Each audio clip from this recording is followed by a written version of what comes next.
Hello everyone, প্রথমে তো জানাই যে হ্যাপি নিউ ইয়ার সবাইকে। তো শুভ দুপুর। তো আজ বানাবো হচ্ছে ভেটকি মাছের পাতুরি।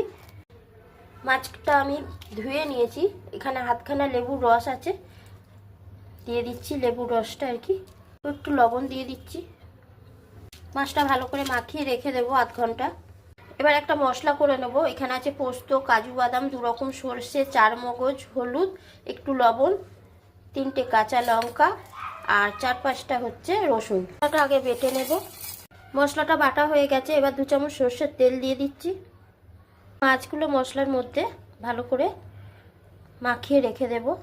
আধা ঘন্টার জন্য আমি ঢাকা চাপা দিয়ে রেখে দেব। এবার আধ ঘন্টা হয়ে গেছে, মশলা মাখানো রয়েছে।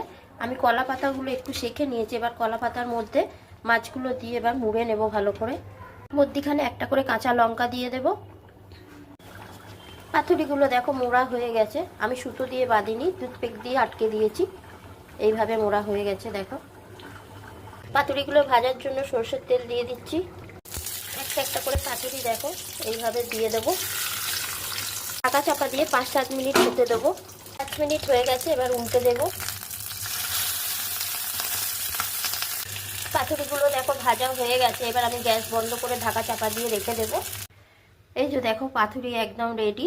আমি একটাই এখন খুলে দেখালাম তোমাদের। তো পাতুরি রেসিপিটা তোমাদের কেমন লাগলো কমেন্ট করে অবশ্যই জানিও।